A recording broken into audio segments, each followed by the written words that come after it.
Hello everyone, welcome back to my channel. मैं doctor Ranjana Gupta आज BSc second year series में जो टॉपिक कंटिन्यू कर रही हूँ that is respiratory system of Pila, यानी पायला का श्वसन तंत्र।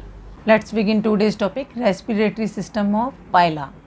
पायला, इससे पहले हमने उसका नर्वस सिस्टम डिस्कस किया था, तो आज मैं जो है रेस्पिरेटरी सिस्टम यानी श्वसन तंत्र को डिस्कस कर रही हूँ आपके साथ। तो सबसे पहले पायला के अंदर जो है रेस्पिरेटरी सिस्टम किस तरह का होता है, तो आपको पता होना चाहिए जो पायला है, पायला के अंदर दोनों तरह का जो है रेस्पिरेशन देखने को मिलता है, मीन्स एक्वाटिक रेस्पिरेशन और एज वेल एज जो है एरियल रेस्पिरेशन। तो इट कंसिस्ट ऑफ इसके यहाँ पर जो मैं डिस्कस कर रही हूँ, तो दोनों रेस्पिरेशन के अंदर कौन कौन से जो है रेस्पिरेटरी ऑर्गन्स हैं या पार्ट्स हैं जो कि इसमें हेल्प करते हैं। तो that is ctenidium, pulmonary sac and nuchal lobe. जो तीनों ये पार्ट हैं जो कि दोनों ही रेस्पिरेशन में अपना रोल प्ले करते हैं। तो पहले मैं यहाँ टीनिडियम का स्ट्रक्चर आपके साथ डिस्कस कर रही हूँ। टीनिडियम जो है यहाँ पर मोनोपेक्टिनेट टाइप के होते हैं और कॉम्ब लाइक होते हैं। ये आप देख सकते हैं जो है ये इस तरह का जो जब टीनिडियम होता है, टीनिडियम यानी गिल, गलफड़े जिन्हें हिंदी में बोलते हैं, तो वो हमें इस तरह का दिखाई, मतलब एक एक्सिस होती है और इस एक्सिस से लगे हुए बहुत सारे जो हैं टीनिडियल लैमिली होती हैं। तो ये टीनिडियल एक्सिस है और ये बहुत सारे जो टीनिडियल लैमिली जो हैं वो इस पर लगे हुए हैं, और जो टीनिडियल लैमिली हैं वो वन साइड पर ही लगे हुए हैं, इसीलिए दीज आर दी मोनोपेक्टिनेट। आपको याद हो तो मैंने पहले प्रॉन डिस्कस किया है, और प्रॉन के अंदर जो गिल्स थे या टीनिडियम थे दे आर बाईपेक्टिनेट टाइप। वहाँ पर जो गिल लैमिली थी या टीनिडियल लैमिली थी वो दोनों साइड एक्सिस के लगी हुई थी, इसलिए वो बाईपेक्टिनेट टाइप के थे। तो और जब हम इसका डिटेल स्ट्रक्चर देखें तो वो हमें इस तरह से दिखाई देता है। इसके अंदर ये जो ऊपर वाली है दैट इज़ टीनिडियल एक्सिस, और इस एक्सिस पर जो है वो जो लैमिलीज़ हैं वो लगी हुई हैं, टीनिडियल लैमिलीज़ लगी हुई हैं।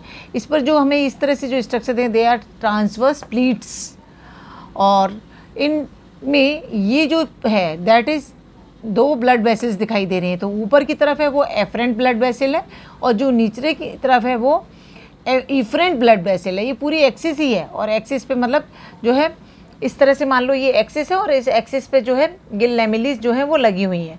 अब यहाँ पर जब हम इसको इस तरह से सेक्शन काटेंगे तो ऊपर की तरफ जो हमें दिखेगी वो हमारी होगी एफरेंट ब्लड वेसल, और जो नीचे की तरफ होगी वो इफरेंट ब्लड वेसल होगी।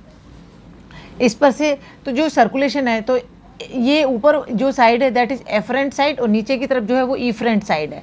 तो जो सर्कुलेशन है वो इस तरह से होता है कि जो वाटर कंटेंट है जब इसके ऊपर से फ्लो करते हैं तो गैसेस एक्सचेंज होता है। तो जब एफरेंट, क्योंकि जो एफरेंट है या एफरेंट ब्लड वेसल है वो हमेशा इम्प्योर ब्लड को लेके आती है। तो इम्प्योर ब्लड को यदि बॉडी पार्ट से लेके आएगी तो उसका जब प्योरीफिकेशन होगा तो यहाँ पर इसके ऊपर से इन गिल ट्रांसवर्स प्लीट्स के ऊपर से जब वो पास होता है तो गैसेस एक्सचेंज होता है, और गैसेस एक्सचेंज होता है तो वहाँ पर जो है डीऑक्सीजनेटेड जो ब्लड कंटेंट है वो ऑक्सीजनेटेड हो जाते हैं। तो जो ऑक्सीजनेटेड है अब वो इफरेंट के थ्रू है जो है हार्ट के लिए सप्लाई कर दिए जाते हैं, और फिर हार्ट से वो डिफरेंट बॉडी पार्ट्स को सप्लाई होता है। तो एक डिटेल स्ट्रक्चर यदि हम देखें एक गिल लैमिली का तो वो इस तरह का दिखाई देता है, जिसमें हमें नीचे जो है पैलियल एपिथेलियम दिखाई देती है, मसल फाइबर्स दिखाई देते हैं। यहाँ पर जो है पूरी जो मिलके ये बनाती है, ये जो है कनेक्टिव टिश्यू होता है इसका, और ये बेसमेंट मेम्ब्रेन, और ये जो पूरी बनती है दैट इज़ टीनिडियल एक्सिस, और प्लस नीचे जो है मेंटल वाला पार्ट होता है, उस पर ये हमें इस तरह की लगी हुई दिखाई देती है। इसमें दो पार्ट्स होते हैं, एक होता है नॉन सीलेटेड एपिथेलियल पार्ट और दूसरा सीलेटेड एपिथेलियल पार्ट, और बीच में जो स्पेस दिखाई देता है वो space between two epithelial layers होता है, जिसके अंदर कनेक्टिव फ्लूइड भरा रहता है या कनेक्टिव टिश्यू भरा रहता है। ये यहाँ पर क्योंकि इस पार्ट को हम सीलेटेड एपिथेलियल इसलिए कहते हैं कि यहाँ पर जो है सीलिया प्रेजेंट होते हैं जो कि डायरेक्शन देते हैं। तो इस तरह का जो हमें स्ट्रक्चर दिखाई देता है। अब इसकी लोकेशन के बारे में बात करें तो located in the right branchial chamber, जो पायला का राइट ब्रेंकियल चैम्बर होता है, दायां जो ब्रेंकियल चैम्बर है उसके अंदर जो ये टीनिडियम लगे हुए दिखाई देते हैं, हैंगिंग इट्स डोर्सोलेटरल वॉल, और उसकी डोर्सोलेटरल वॉल पर जो है वो अटैच्ड रहते हैं। Ctenidial axis attach with the mantle wall, और जो टीनिडियल एक्सिस है वो मेंटल वॉल से अटैच रहती है।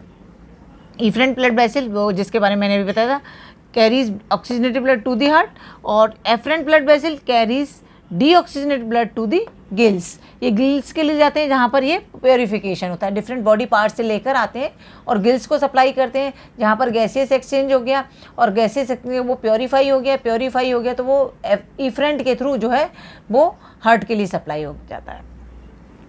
Anterior and posterior faces of each lamella are provided with transverse ridges और pleats। दोनों ही साइड में, दोनों इफरेंट और एफरेंट दोनों ही साइड में जो है ट्रांसवर्स रिजेस जो प्रेजेंट होती हैं या ट्रांसवर्स प्लीट्स जो हैं वो प्रेजेंट होती हैं।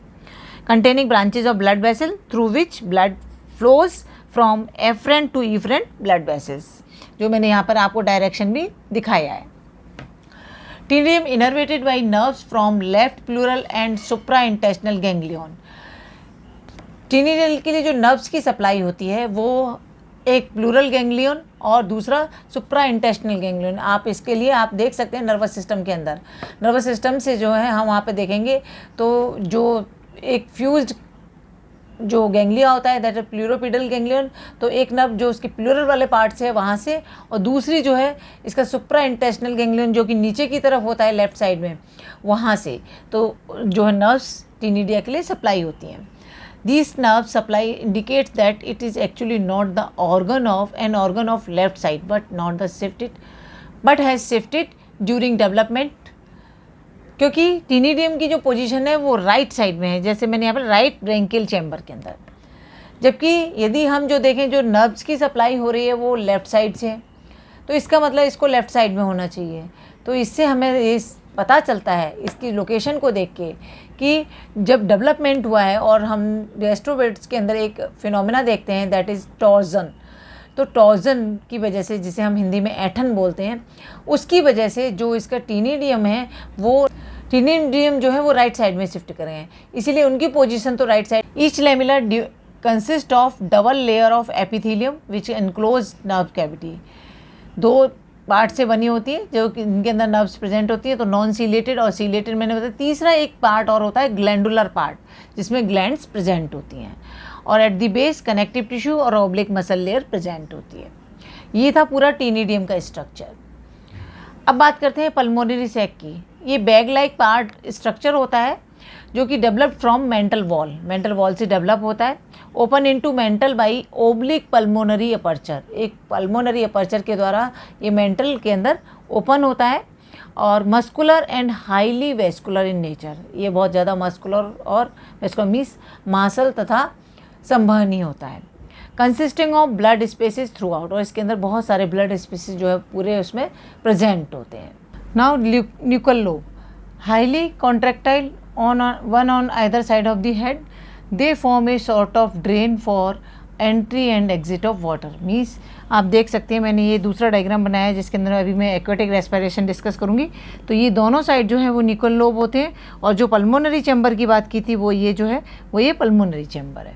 तो इस तरह से ये तीनों जो स्ट्रक्चर हैं जो कि इसके रेस्पिरेशन में रोल प्ले करते हैं वो इस तरह के दिखाई देते हैं। हमें टीनिडियम मैंने इससे पहले आपको डिस्कस किया ही था।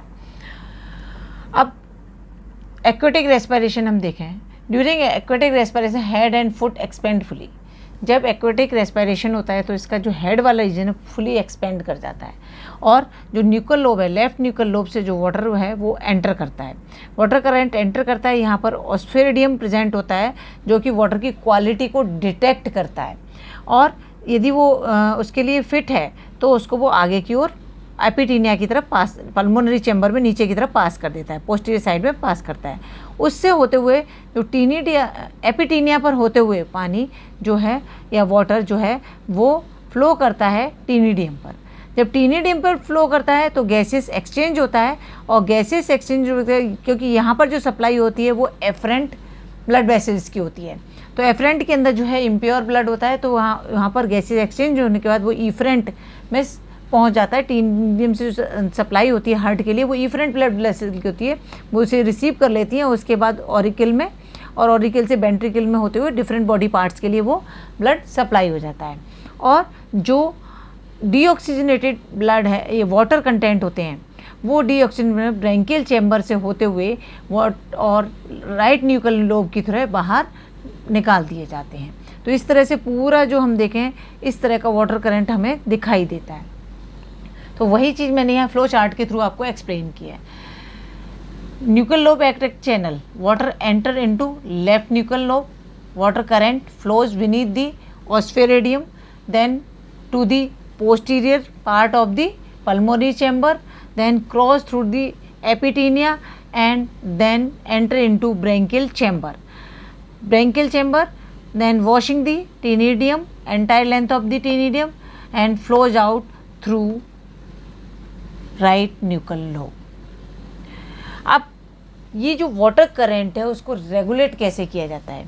तो the flow of water maintained by alternate lowering and raising of the floor of the mantle cavity by altering protrusion and retraction of head.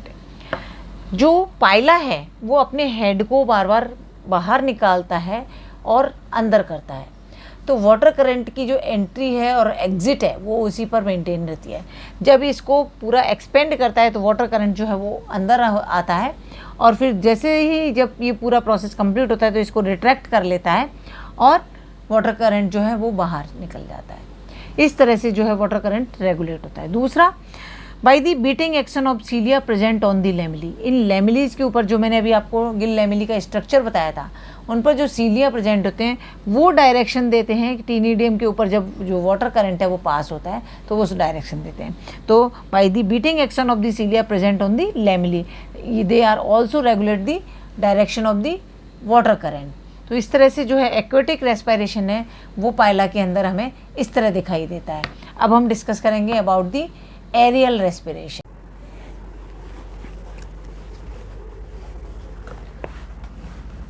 अब देखते हैं कि जो एरियल रेस्पिरेशन है वो पाइला के अंदर किस तरह होता है.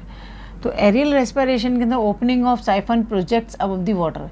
इसके अंदर एक साइफन डेवलप हो जाता है जो कि पानी की तरफ, यदि जब वाटर क्लियर होता है तो जो पाइला है वो सरफेस पे ऊपर की तरफ आता है वाटर सरफेस पे और वहाँ से अपने इस एक साइफन जो लेफ्ट न्यूकल लोब है इसका वो एक साइफन बना लेता है और उसे बाहर की तरफ उसे बाहर निकाल देता है, प्रोजेक्ट कर देता है वाटर सरफेस से, जिसके थ्रू एयर करंट जो है वो एंटर करता है. तो air current through siphon enter through pulmonary aperture into pulmonary chamber. तो जो ये साइफन है वो कनेक्ट रहता है पल्मोनरी सैक से. पल्मोनरी सैक की जो ओपनिंग होती है उसके से में इसकी जो ओपनिंग है उसके थ्रू जो वाटर करंट वो एयर करंट है वो पल्मोनरी चैम्बर के अंदर पहुंचता है. अब यहाँ पर जो है ब्लड वेसल्स और साइनसेस प्रेजेंट हैं जो कि इस ब्लड को रिसीव करते हैं और यहाँ पर जो एक्सचेंज ऑफ गैसेस जो है वो होता है, यानी CO2 और O2 का एक्सचेंज होता है और वहाँ से फिर जो गैसेस एक्सचेंज के बाद जो प्योर एयर है वो सप्लाई कर दी जाती है ऑरिकल को, मींस हार्ट को, और then ventricle, then different body parts. तो यहाँ पर ये जो आपको दिखाई दे रही है ब्लड वैसे पल्मोनरी चैम्बर के अंदर दिखाई दे रही हैं. तो इसके बाद in and out flow of water maintained by the alternate expansion and contraction of pulmonary chamber. जो पल्मोनरी चैम्बर है वो कंटिन्यूसली एक्सपेंड और कॉन्ट्रैक्ट करता है जिसकी वजह जो एयर है उसके जो कंटेंट है वो मेंटेन होते हैं. इसके अलावा epitaenia raise to push the mantle wall and hence the air is not allowed. जो एपिटीनिया होती है यहाँ पर वो एपिटीनिया जो ऊपर की तरफ उठ जाती है तो जब जो एयर है तो वो उस एयर को बाहर से अंदर नहीं आने देती. तो उसको भी जो मतलब कब एयर की रिक्वायरमेंट है और कब नहीं है उसको रेगुलेट करने के लिए जो एपिटीनिया है वो मेंटल वॉल को ऊपर की तरफ पुश कर देते हैं जिससे कि जो ये साइफन है वो क्लोज हो जाता है. ये पल्मोनरी सैक जो के अंदर जो ओपनिंग है वो क्लोज हो जाती है. Not allowed enter into the bronchial chamber. If the water surface clear, the siphon broadens and form a sort of funnel. ये जो आपको यहाँ पर दिख रही है इस तरह से funnel like structure form. The wall of the pulmonary sac, blood vessels and sinuses are present.